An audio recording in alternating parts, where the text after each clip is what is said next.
Então, pronto. Aí agora nós vamos começar o nosso capítulo 6, né? Nosso capítulo 6 vai falar do quê? Do meu fundo, não é? Exatamente, nós vamos falar da classificação periódica. Então, assim, primeiro nós vamos falar como que surgiu a tabela periódica, né?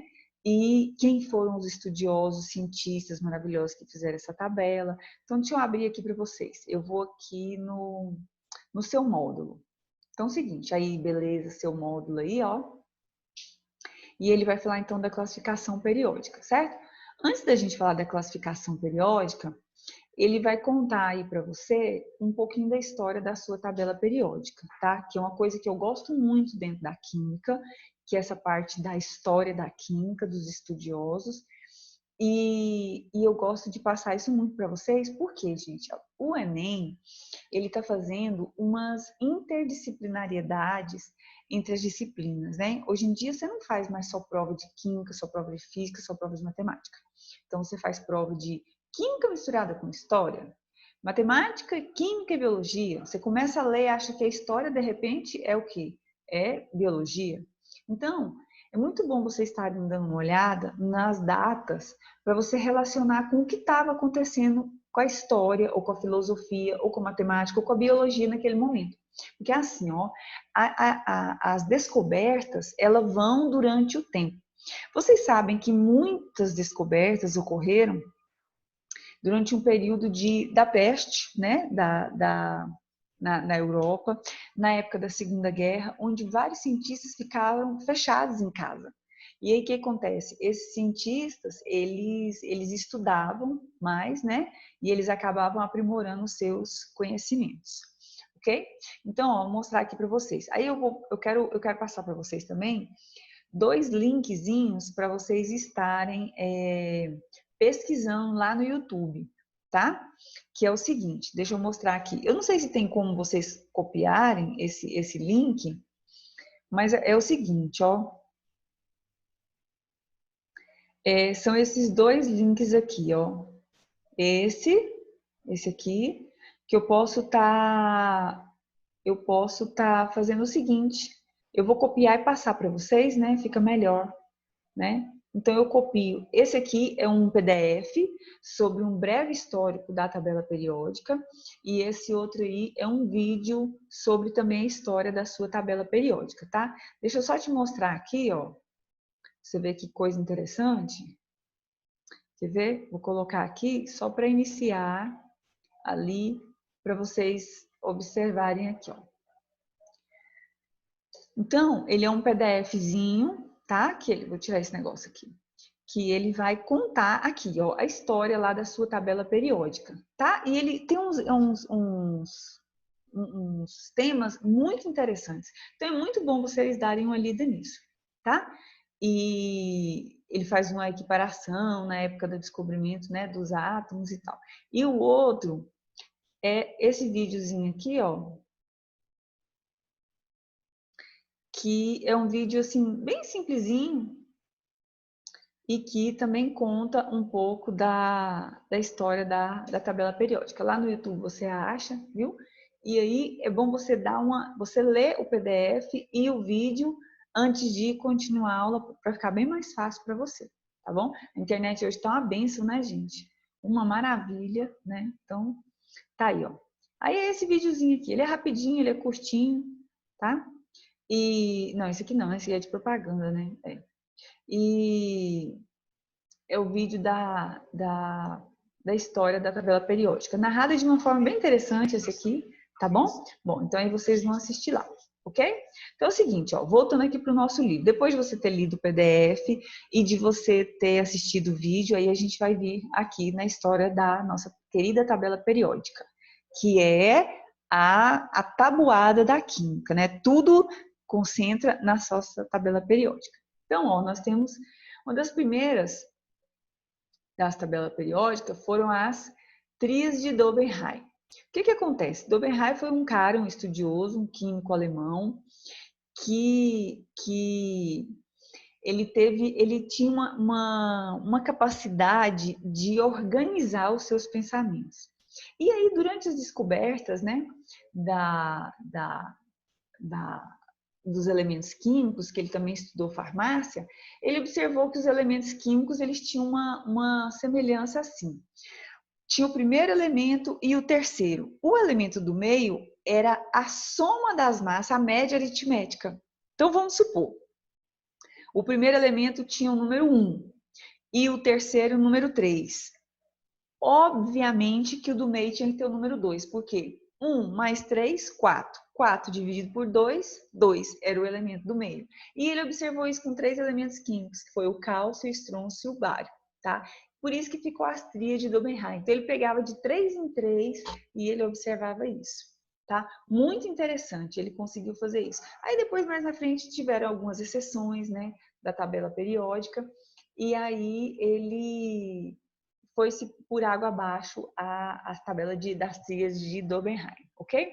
Aí a segunda foi o parafuso telúrico de Champcotot, tá? O que acontece? Champcotot, ele era um estudioso também, só que ele era mais pro lado da mineração, da geologia, das pedras, essas coisas. Bom, enfim, o que ele observou? Ele observou que os elementos químicos eles faziam uma variação em suas propriedades. Então, é como se desse uma torcida em um parafuso, voltava para aquela propriedade. E realmente, se você observar, vou ver aqui se eu consigo... eu quase nunca consigo mexer com esse negócio aqui,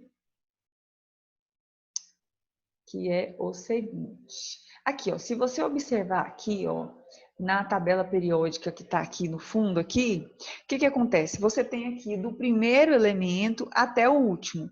E depois volta, não é? O que você tem observado? Que os elementos que estão no grupo 1, todos eles não terminam com um elétron na última camada. Então, isso é uma constância dentro da tabela periódica. Então, Champcotot, ele observou isso, porque com os poucos elementos químicos que ele conhecia, ele observou. Eu tenho o elemento A, B, C, D, E, aí o F é bem parecido com o A, aí o G é bem parecido com o B, e assim sucessivamente, entendeu? Então ele foi observando isso. Mas aí também tiveram as outras exceções, e aí o que acontece? Acabou então a teoria de Champcotot. Aí vem uma outra teoria. A outra teoria é de um cara chamado de Nils Land. Nils Land é assim, ó, ele era um músico. E muito interessante, gente, que assim, eu não sei quando foi que a ciência mudou essas coisas, mas assim, a maioria dos grandes cientistas, antigamente, eles não tinham só um curso superior. Se o cara gostava da área de exatas, ele fazia engenharia, ele fazia matemática, ele fazia química, ele fazia física, e assim sucessivamente. Então, o cara que gostava de biologia, ele estudava biologia, aí ele estudava medicina, aí ele estudava outra ciência relacionada à biologia. E assim sucessivamente. Resultado, quem era formado em direito não só fazia direito, fazia história, fazia letras. O que acontece? Essa multidisciplinariedade entre as profissões dá uma grande visão para o profissional. E era o caso de Nils Land. Ele era músico e ele observou que como existem basicamente 8 notas musicais, ele também observou que dentro da tabela periódica tinha uma periodicidade de 8. Tanto é que a gente vai ver aqui, o grupo A da tabela periódica são 8 grupos, os 2 primeiros aqui e os outros 6 aqui. Aí ele começou a observar isso, que é muito parecido com as notas musicais. Dó, ré, mi, fá, lá, si, dó e começa de novo. Só que aí começaram a discutir isso com os elementos do grupo A. Aí, com as descobertas, né, foram aparecendo os elementos do grupo B, e aí esses elementos do grupo B já não encaixavam mais dentro dessa periodicidade, e aí foi por terra, então, as oitavas de Nils Land. Ok? Beleza. Aí vem agora a outra teoria. Essa outra teoria é a tabela de Mendeleev. Mendeleev teve uma ajuda muito interessante de um amigo dele que se chamava Mayer. Lá no PDF vocês vão descobrir isso, tá? O que acontece? Mendeleev foi descobrindo a tabela periódica e ele conseguiu montar essa estrutura da tabela periódica. E aí, resultado, esse Mayer também. Só que o que aconteceu? Mayer não fez a publicação oficial. E aí Mendeleev ficou com o nome, né? Lá no PDF vocês vão ver isso. Mas enfim, então Mendeleev é considerado o pai da tabela periódica, como se ele fosse o grande descobridor da tabela periódica. Não descobridor, mas o grande organizador dessa estrutura que é a tabela periódica. Gente, a tabela periódica é uma coisa tão linda que quem tiver vontade de fazer uma tatuagem da tabela periódica, eu um dia recomendo, tá? De fazer uma tatuagem da tabela periódica.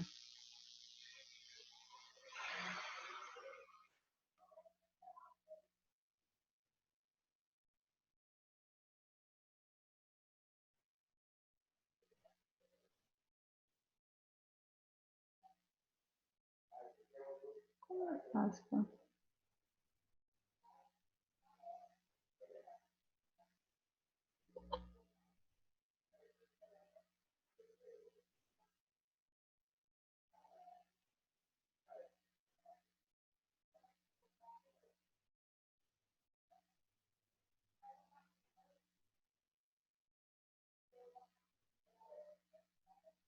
E você faz uma tatuagem da tabela periódica. Inclusive aqui dentro da sua tabela periódica, né, tem um elemento químico aqui bem bacana, que é esse elemento que está por aqui assim, que é o cobre, né? Aí você tem um local bem sugestivo para poder colocar essa tatuagem, né? Já fica adaptado ali. Mas enfim, é lindo, não é? A tabela periódica para você tatuar. Então, ótimo. Fica aí a dica. Resultado. E Mendeleev, então, conseguiu fazer essa estruturação dessa tabela periódica, ok? Uma coisa super importante que eu quero dizer para vocês é que o seguinte, ó,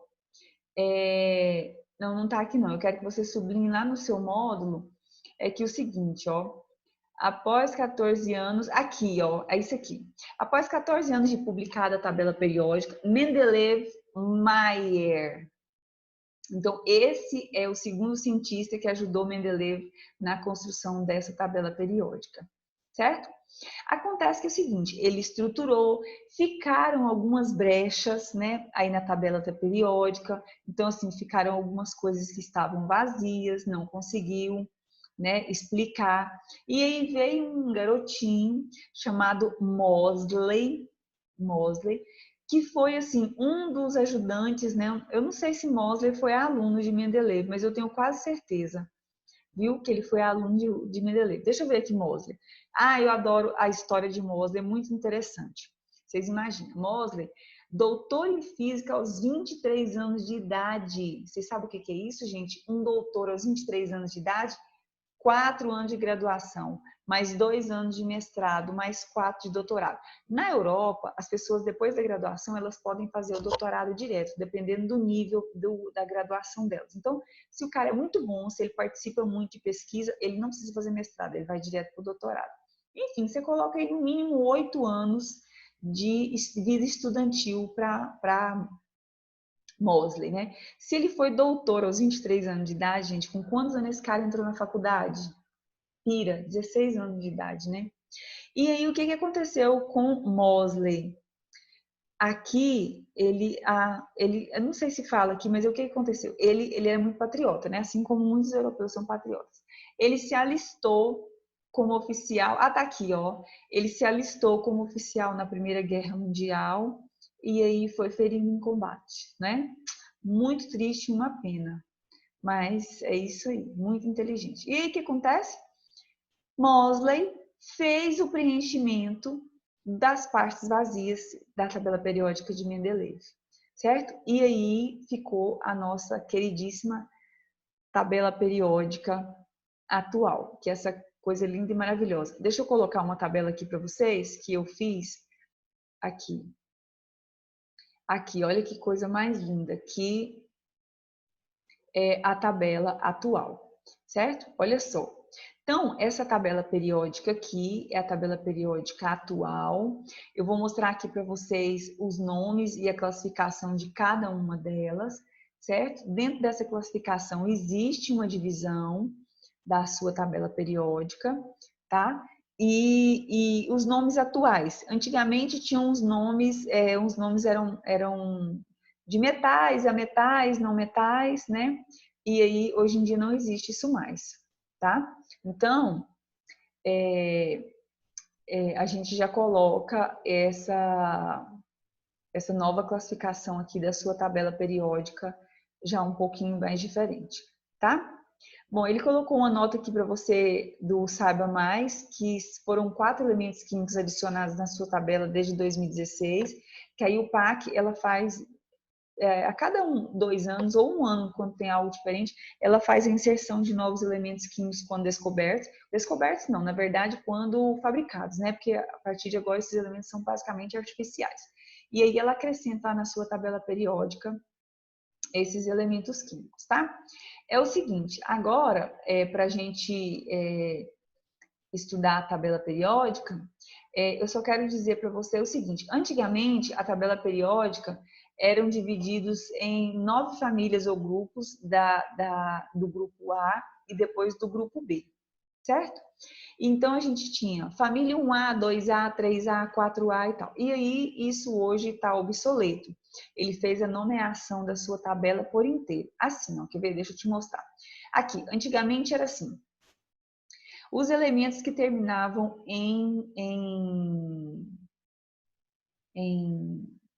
como é o nome mesmo? Distribuição. Os elementos que terminavam em distribuição S ou SP eram do grupo A. E os que terminavam em D ou em F eram do grupo B.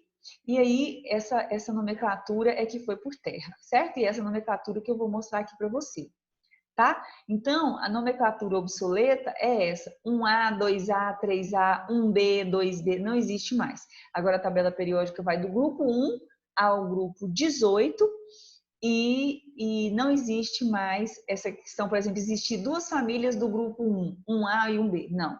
Agora é do grupo 1, 2, 3 e assim sucessivamente. Aí eu vou parar aqui para não ficar muito extenso e eu vou dar sequência no outro videozinho, tá bom?